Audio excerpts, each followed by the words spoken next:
ቶክሲክ የሆኑ ሰዎች ወይም ደግሞ በጣም መርዛማ የሆኑ ሰዎች ወይም ነርጀሲ የሚባሉት ሰዎች እነዚህ ሰዎች እናንተ ጋር ሲጣሉ ወይም ደግሞ እናንተን ሲጎዱ ሲሰብሯችሁና እናንተን ሲጎዷችሁ የሚያሳዩት 4 ባህሪያቶች አሏቸው። እነዚህን ባህሪያቶች ልንገራችሁ። የመጀመሪያው ያስተባብላሉ።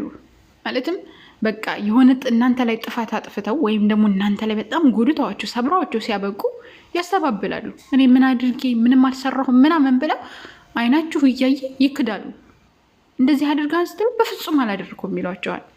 ከዛ እንደምንም ብላችሁ እናንተ ማስረጃ አምጥታችሁ ያን ነገር ይሄው አድርጋችኋል ብላችሁ እናንተ ስታረጋግጡባቸው ወደ ቀጣይ ነገር ነው የሚያዞሩት። ያንን ነገር እኮ አያምኑ እንደዚህ ምናምን ብለ አረጋግጠንላቸው ከዛ በኋላ ቀጣዩን ያዞሩታል። ምን ያደርጋሉ? ቀጥታ ነገሩን ወደ እናንተ ያዞሩታል። ለምሳሌ የሆነ ውሸት ዋሻችሁ ወይም ደግሞ ለምሳሌ ጓደኛችሁን እንበልና ከዳቻችሁ ወይም ደግሞ ሚስጥራችሁን አወጣችሁ ወይ መጥፎ ነገር ተናገረች በእናንተ ላይ ምናምን። ከዛ ለምንድን ነው ስትያት እንደዚህ እኮ ነው አንቺ እንደዚህ ባትይ እኮ እንደዚህ ነው። ለምሳሌ ባላችሁ ከሌላ ሰው ዝሙት ይሰራና ምን ያለን እናንተ እኮ ሐቃችንን አልጠብቅ ብላችሁ ነው ይላል። ሐቄን አልጠበቅሽም ለዛ ነው እንደዚህ ያደረኩት ይልሻል ማለት ነው። ያብታውጫል።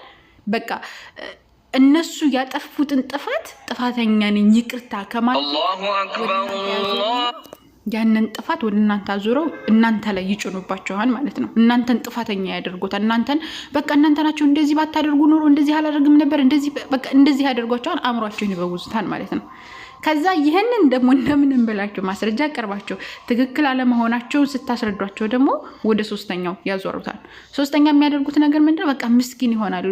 ሰው ነኝ እኮ እሳሳታለሁ እኮ አሁን እናንተ ይቅር ብትሏቸው እንኳን ራሱ ለማስተካከል እኮ አይደለም እንደዛ የሚሉት። ለማስተካከል ሳይሆን ድጋሜ ይጎዷቸዋል። ድጋሜ እንደሚጎዳችሁ እያወቁ ነገር ግን ያንን ነገር ጥንካሬያችሁን በቃ ካሁን በኋላ አልፈልጋችሁም ብላችሁ እናንተ ጥንካሬያችሁን በሚያዩ ጊዜ ይቅርታ ይጠይቋቸዋል። በቃ ይቅርታ እንደዚህ ለማለት ፈልጌ እኮ አይደለም ሰው አይደለሁም እንደ ምስኪን ይሆናሉ። በቃ እንደዚህ አይደለም ምናምን ይሏችሁና እናንተን ለማሳመን ይሞክራሉ ማለት ነው።